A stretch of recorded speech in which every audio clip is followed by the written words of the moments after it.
Hello everyone. In this video, we will follow along with the employees of Pro Data Model Company as they walk through the development of a data model that will become the foundation for their new message tracker application. This practical example will give you insight into how to extract and organize data requirements, analyze and understand how to define business rules, and logically think through the steps to create a professional grade data model. So let's jump in and join the folks at Pro Data Model as they embark on this project. The business team at Pro Data Model is requesting that the IT team build them a new app to replace their paper-based visitation and telephone message logging process. Every time an employee is not available and they receive a visitor or get a phone call, a coworker or receptionist fills out a "while you were out" paper form. Over time, management of all these paper forms has become cumbersome, and it many times creates headaches for people that have difficulty reading the handwriting. Additionally, it is very time-consuming to create a consolidated report on the numbers of messages received and whether or not the message recipients are returning their calls or following up. The IT team organized a new project and agreed that their data modeler, Walter, would kick off the project by meeting with the business team to gather all their requirements. It was resolved that all necessary data for the message logging process was documented on the form. Walter immediately starts to work on the new project. He outlines a sequence of steps that will guide him through the requirements analysis and data modeling process to ensure the final product encompasses the business rules embedded within the form. Step number 1, identify all data fields on the "while you were out" form. 2, group common fields together. 3, identify candidate entities from groups. 4, determine attribute optionality. 5, identify candidate primary keys. 6, define relationships between entities. 7, assign relationship cardinality and optionality. 8, identify any data value constraints. And finally, 9, list all the business rules defined by the data model. Beginning with the first step, data modeler Walter reviews the entire form and creates the list of data fields.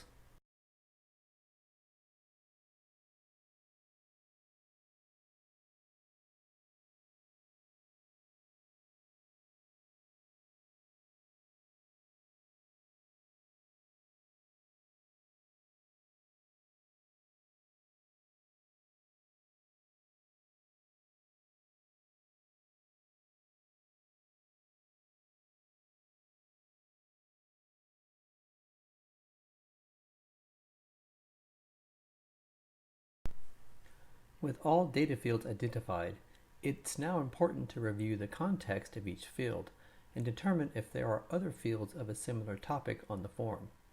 As a methodical data modeler, Walter begins by contemplating the generic concepts of people, places, and things. He notices that there are 3 people-related fields, specifically to, from, and signed, and notates them as Group 1.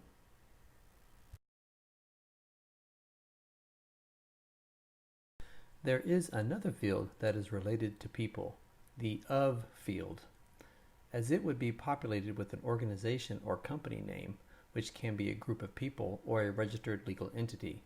Since this concept of organization has different behavior than a person, Walter notates it as separate group number 2.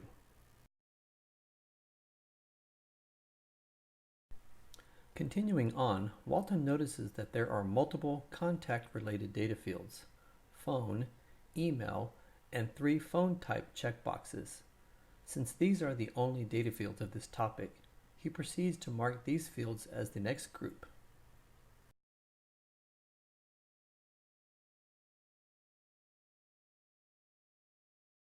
At first glance, the next section of checkboxes may seem to belong together as a group, but Walter notices that there are different word tenses used in several of the fields.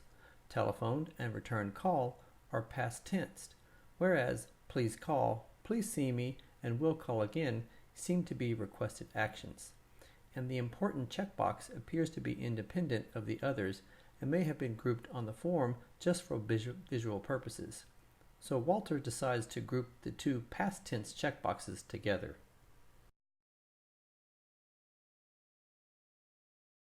And since the three action checkboxes appear to be a choice of response actions for the message recipient, these three are also grouped but separate from the previous two checkboxes as group number 5.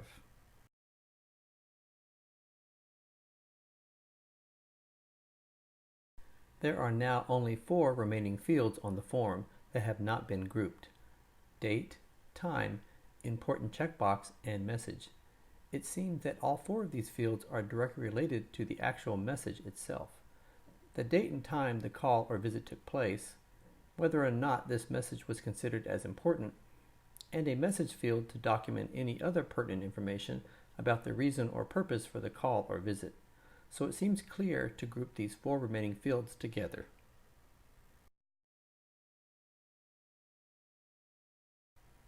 One final review of these group data fields is necessary so that Walter can determine which subset of these data fields are necessary to have a valid message. Looking at the message form again, Walter ponders which of these fields is always required in any scenario. Obviously, the to and from fields must always be required. Otherwise, no one would know who the message was for or who came to visit or called. Additionally, it makes sense that date and time are necessary so that the message recipient knows when the contact occurred. So date, time, to, and from are marked as required. To consider if other fields are also required, it is necessary to look at the possible contact methods that prompted the message taking. Either 1, someone stopped by the office for a visit, or 2, someone called. Quickly noting that if someone made a personal visit, then the checkboxes telephoned and returned call would not apply. Additionally, if the person visiting was a coworker, then the of field containing the organization name would most likely be left blank. So Walter marks these 3 fields as optional. Scrutinizing the next few fields, phone would only be required if the message had please call checked. If will call again was checked, then the phone isn't necessary as the caller is going to try calling again, and please see me implies that a personal visit is being requested. Thus phone and the associated checkboxes would not be required since there are 2 checkbox cases where the field is not needed, and definitely not an email. So these 5 contact-related fields are marked as optional. Also, it seems that the message field may not be required if the will call again box was checked, as the caller will try calling again. So the message field is marked optional as well. The important and signed fields can be considered next. And keeping his requirements analysis hat on, there is a possibility that signed could be left blank. It might occur when a person making a personal visit fills out the message themselves and marks the please see me checkbox along with their name in the from field, plus the required 2 date and time fields. Also, since the message could be checked as important or left blank, it is definitely an optional field. So Walter marks these 2 fields as optional. And finally, since the 3 response checkboxes are the indication to the message recipient as what action is being requested, then one of the 3 checkboxes must be selected, making this group of 3 required. Thus, all required fields on this form have now been identified. With the requirements analysis phase wrapped up, it's time to start data modeling, thinks Walter with a smile on his face. A data model consists of entities and relationships. So the first thing to do is to create some candidate entities, and he can use the attribute groups he just identified as a starting point. Looking at the field groupings, he wants to define the primary object for this new message tracking app that replaces the while you were out message form. So looking for the main attributes from the paper form, Walter sees date and time, which exists in group 6. Group 6 also includes the important checkbox and message attributes. He decides to make this group the primary entity for the data model. He wants a short, concise name for the entity and decides to name it message. He includes the attributes in it as well, so the first candidate entity, message, is done. The next major field on the paper form is to. Walter sees that to is in group 1 with from and sign data fields. From looking at the paper form, these data fields are just labels next to a blank line, which is filled in with a person's name. And since these are all people, he can create a second entity and call it in the singular form of people, person. Since the group attributes to, from, and signed are just a name, he includes the attribute name in the entity. For clarity, Walter notes the original fields represented by the name attribute as sample data values adjacent to. Next, the of field has a similar function in that it is a label for an organization or company name. Therefore, Walter creates the next entity and labels it org. And as with person, he creates a name attribute and denotes the sample value of adjacent to it.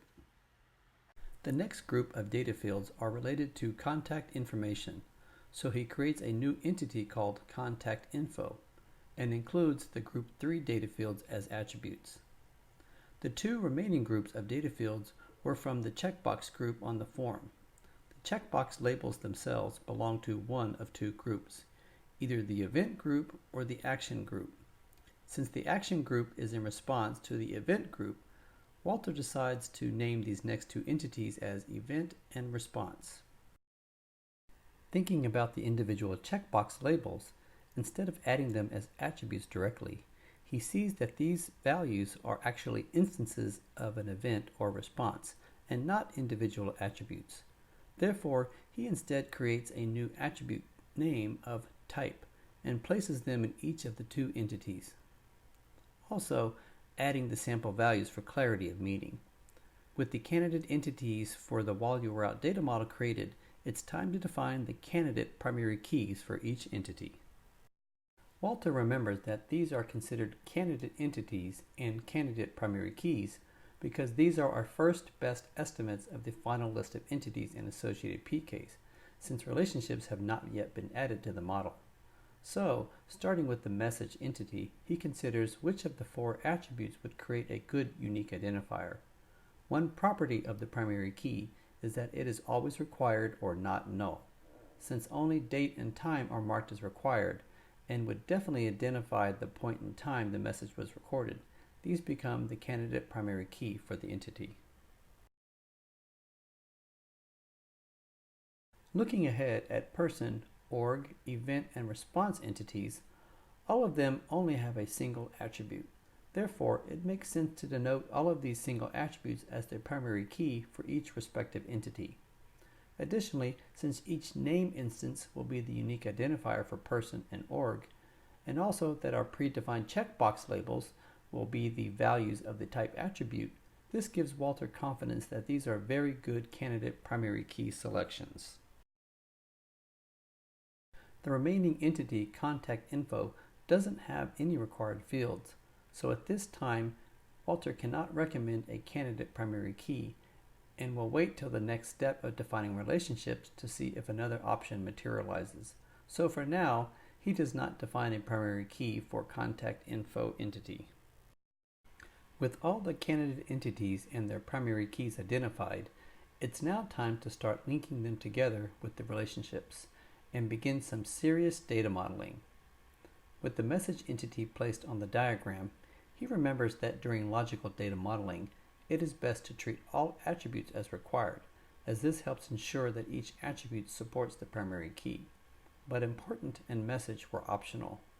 Since these two attributes are an important part of this entity, Walter decides to define default values.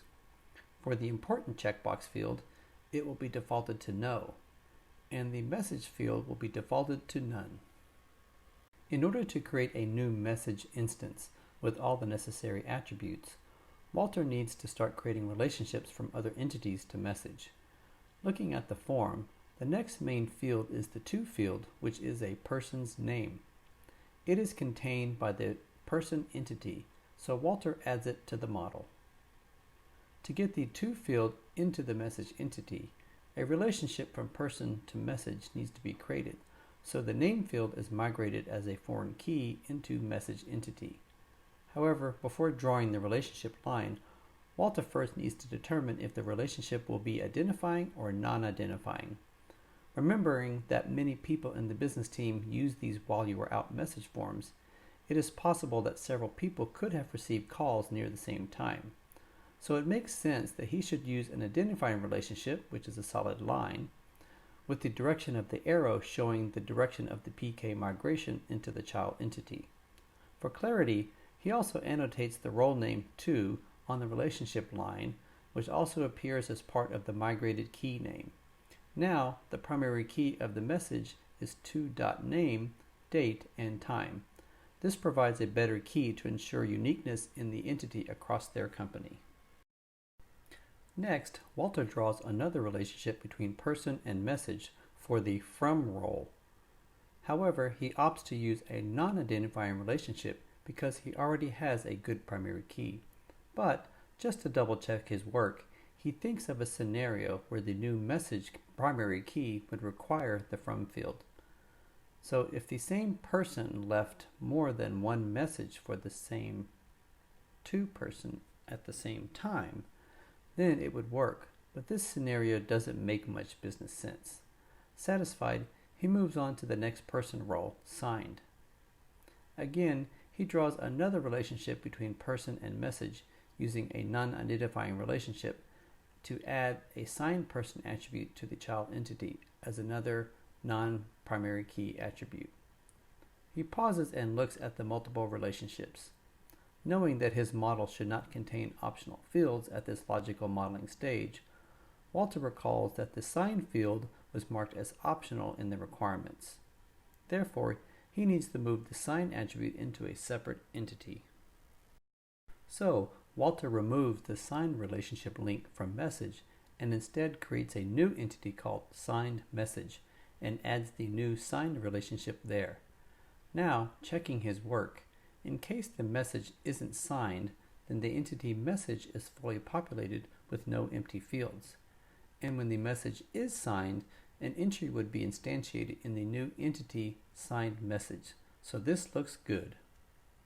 With the person roles resolved, it is time to include org entity in the model since it contains the of information. There needs to be a relationship from org to the from person, which only exists in the message entity as a non-key attribute. If we create a non-identifying relationship, then the org name field representing of is migrated to the message entity. However, it appears to cause some confusion to which person role it is associated, to or from. Additionally, of does not meet normalization rules. Looking at a sample data set, of name depends on the non-key attribute from instead of the primary key attributes to, date, and time. So that will not work. Instead, Walter tries another possible relationship from org to person, since all person roles reside there. Now Walter sees a different issue. Adding the of org name to person now introduces null values for persons not having an of role. So this doesn't fit our modeling rules either. To resolve this issue, Walter moves the from attribute in message entity out into a new entity called message person. This isolates the from role so that a relationship to org can be cleanly created. After creating this new entity, Walter notices an opportunity to simplify, as signed message and message person have a very similar primary key. Seeing this, it would be better to have both roles in one entity. Therefore, signed message can be merged with message person with the addition of a new attribute called role, which will store the from and the signed role labels. With the merging completed, it's clear that he needs to alter the primary key of message person now to include name, as there are now multiple persons stored in this entity, which changes the person to message person in relationship to identifying. Thinking about this new primary key, it appears there might be an issue in one scenario. What if a person came to visit someone, not available, and decided to write a message and checked, "Please see me," but also signed the message, which would be a valid business scenario? In this case, there would be a primary key violation in this entity, since the primary key would contain duplicate values. To fix this, Walter includes role in the primary key and resolves the issue. He can now draw a relationship between org and message person, except for a minor issue. He now doesn't have just a from role in the message person entity anymore, since the call message entity was merged. To ensure the data model enforces the business rule that only the from person has an org association, he creates a new case-specific entity called from message person, and finally can draw the relationship from org. Reviewing a sample dataset confirms the link looks correct, so that Alice from ABC Company left a message for Bill. Therefore, if an of organization is provided on the form, then a new instance of from message person is created with the associated of organization name. If the of field is left blank, then the from message person entity is not used. Continuing to the next set of fields, phone, email, and the 3 phone type checkboxes, Walter places the contact info entity on the diagram. Quickly reviewing the message form again, he notes this contact information is related to the from person. From previous normalization work, the from person has already been isolated into the entity from message person. However, it contains a relationship to org. Since there is no guarantee that an of organization will be provided, it is marked optional in the requirements. There may not always be an instance of the from message person entity available to link with the contact info. The only other place where the from person exists is in the person entity. Therefore, he creates a new relationship from person to contact info, where the person name represents the from role. But since phone and email can be optional, this introduces the undesirable null value situation. So it makes sense to split phone and email into 2 separate child entities. With that, he denotes the new from.name attribute as the primary key of both new child entities, as these phone and email instances only belong to a specific person. And before moving on, Walter notices that phone has 3 checkbox options, indicating the type of phone. Thinking about these phone types, it appears that only one of the 3 options would apply at a time, as a phone could not be both a cell and fax, or a pager and fax, or even a fax and cell simultaneously. Therefore, only one of the 3 options would be selected. Moreover, it's possible that none of the 3 options may be the case, possibly needing a default of none. Since there currently is no way to enforce the selection of a single checkbox at this time, it makes sense to collapse these 3 instances of phone types into a single attribute named type. With the contact info resolved, it's time to look at the remaining entities not yet added to the diagram.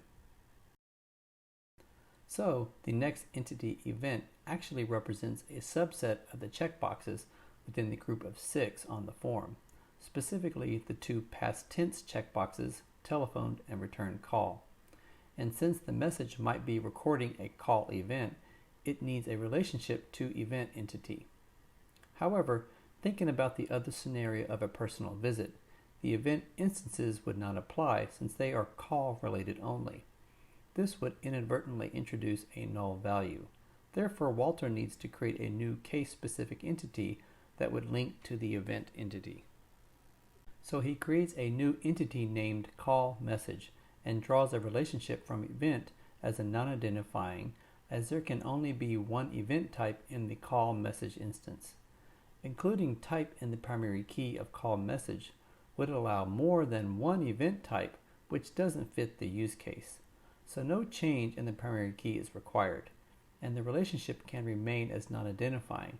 With the event now connected, the final entity response can be added to the diagram. It was noted earlier that only one of the 3 response checkboxes was required on the message form. Therefore, a relationship can be drawn from response to message as non-identifying, since only one value can be included in the message instance. All entities have now been placed in the data model with necessary relationships drawn. Noticing that all allowable values are still documented on the model, he looks to see if these allowable values are enforced in his model. Oops! The type attribute in person phone entity and the role attribute in message person entity both have allowable values noted, but they are not constrained by a foreign key. So to confirm there might be an issue, Walter writes some sample data. Looks like it is definitely possible to enter non-conforming values as there is no pick list limiting the entry, such as someone typing cellular instead of cell, or someone entering a new role like called. To resolve this, Walter decides he needs to create lookup entities or pick lists to control the set of values that can be entered into these two attributes. Starting with type in person phone entity, Walter creates a new lookup entity called phone type and creates a non-identifying relationship to person phone. The phone type entry will contain the full set of allowable values, which governs what can be entered in the type attribute of person phone. So this now looks good. Repeating the same action for role in message person, Walter creates a new entity called message role and now draws a solid line for an identifying relationship because role attribute was already part of the primary key. With all of the relationships created, it's time to refine the relationship and establish its exact cardinality and optionality, or multiplicity as it's sometimes called, that indicates how many instances, 0, 1, or more, are allowed on both ends of the relationship. The notation will be indicated as a range on each end. A good place to start is with the lookup entities phone type, event, response, and message role. The purpose of these lookup entities is to define a set of allowable values to be used by the referencing entity. This implies that many of the lookup values will eventually be referenced, but noting not every value in the lookup will be used, thus yielding a 0 to many multiplicity range, where the many is represented by an asterisk. Looking at the parent end of those same relationships, it makes sense that one and only one lookup value is required in the child entity, as no nulls are allowed, yielding a 1-to-1 multiplicity range on the parent side. So Walter notes these on the diagram. Moving to the person entity, there are 4 relationships. The first is person-to-person phone. Since the message form has only one phone number field, which could be left blank, this is a 0-to-1 multiplicity on the child end. On the parent end, it is clear that person phone must be related to 1 and only 1 from person. This has to be a 1-to-1 multiplicity. The logic also applies to the second relationship to person email. Next is the third relationship to message entity. Over time, it makes sense that a person can receive one or more messages. However, not all persons are required to be a message recipient, noted as the to person. Therefore, the child multiplicity is 0, 1, or more, noted as 0 to many. On the parent end, since to.name attribute is part of the primary key, one and only one person is required. In the fourth relationship to message person, it is possible that a person can be referenced 0, 1, or more times, as there could be some 2 persons that never write or sign a message, giving a 0 to many on the child end. On the parent end, it is definitely required to have one and only one person in each instance of message person, because null values are not allowed in the primary key, making this multiplicity range 1-to-1. Looking at the org entity, there is only one relationship to from message person. Here, it's clear that the from person in the message, either caller or visitor, can represent one and only one organization on the parent end. And on the child end, an organization can be referenced many times as several different people from the same organization. Org name will always be required as all organizations only exist in this relationship, thereby yielding a 1-to-many multiplicity on the child side, meaning all orgs will exist in an instance of from message person. Continuing to the message entity, there are 2 relationships to other entities. The first relation is to message person, where there are only two possible message persons on the form, the from person and the signed person. There are no other possible roles, and at least one role is always required. Remembering the from person is always required for a valid message, yielding an interesting 1-to-2 multiplicity on the relationship's child in. Looking at the parent in, an instance of a message person at a specific date, time, and to person can only apply to a single message instance, making this a 1-to-1 multiplicity.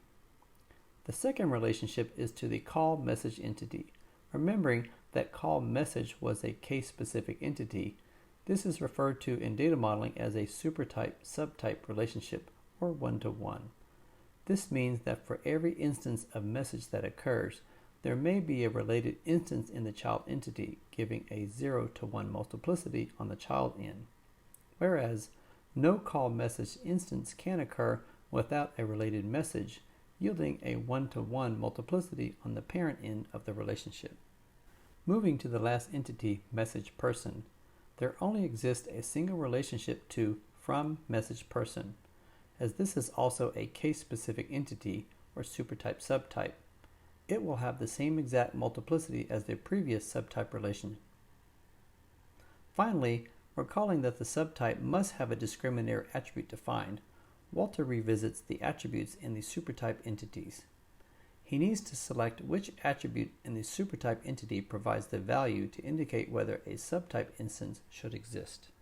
Starting with the message person entity, the role attribute clearly defines the two allowable cases that can exist, specifically from and signed. So this attribute is noted on the subtype relationship. However, for the message entity, there does not appear to be an attribute governing the subtype cases. Although there is a call message subtype entity, there is not a corresponding attribute that indicates call versus visit. Therefore, Walter needs to update the model and add the new discriminator attribute. So Walter adds a new attribute to the message entity called message type, and can now designate it as the subtype discriminator. He also defines the two allowable values for this attribute as call and visit. If a person calls and leaves a message, then a corresponding instance in call message entity will be created with the appropriate event type value. However, if a person comes to visit and leaves a message, then no instance in call message is created, as it is a different case. Walter confirmed with the business team that these are the only two message taking scenarios. Now, to manage the allowable values in the new message type attribute, Walter creates a new lookup entity called message type.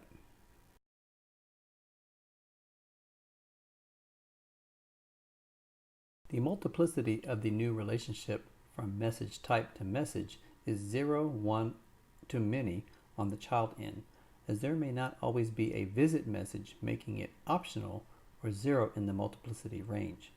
On the parent end, it must be 1 and only 1, since it is a required attribute. Also, the relationship is non-identifying because message type is not part of the message entity primary key. This model update now resolves the missing discriminator issue. Now that the data model updates are completed, Walter wants to check if there are any data value dependencies within the same entity. This is important because he doesn't want users to input bad data or data that doesn't make business sense, even if by mistake. So, the first thing to do is check if there are any entities that have multiple type attributes present. After reviewing all entities, it appears that one does. To analyze all possible value correlation, Walter creates a data grid and notes the sources of the two attributes. Going through each pair of type values, he determines if each make business sense. So, if someone calls and leaves a message, it appears all three call responses are valid. Now, what if a person comes to visit and leaves a message?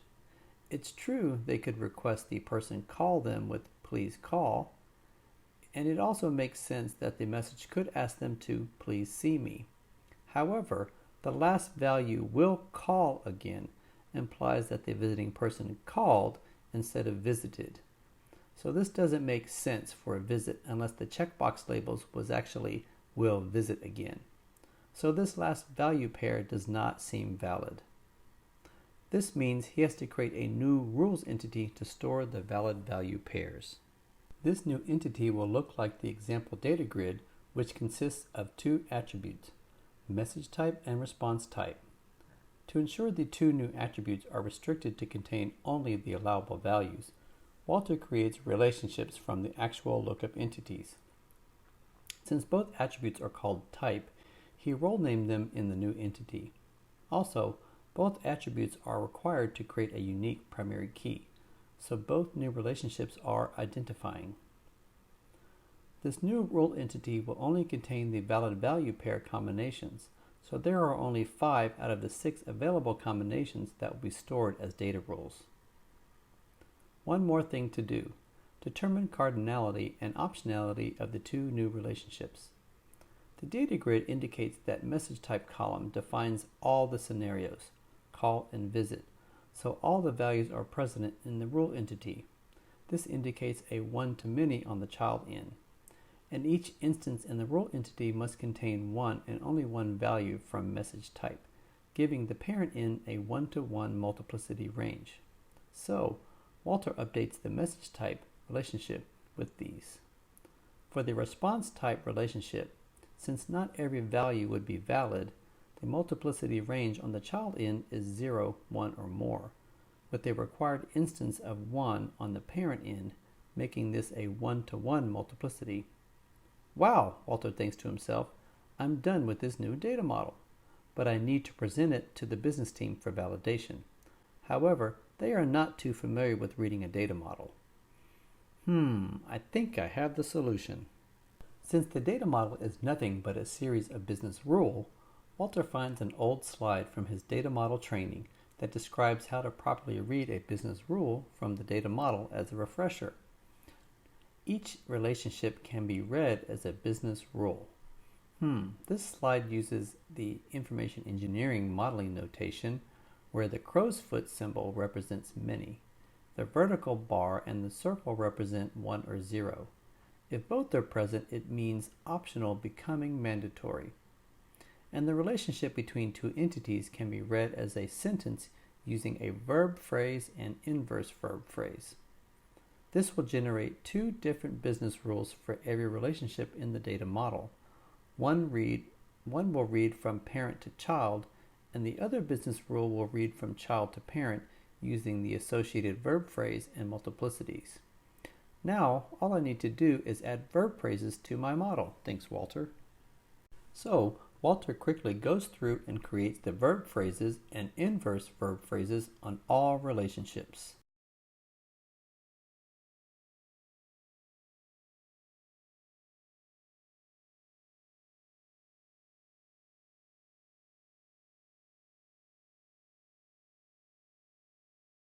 With the verb phrases created, Walter then proceeds to create a business rules list that he can review with the business team.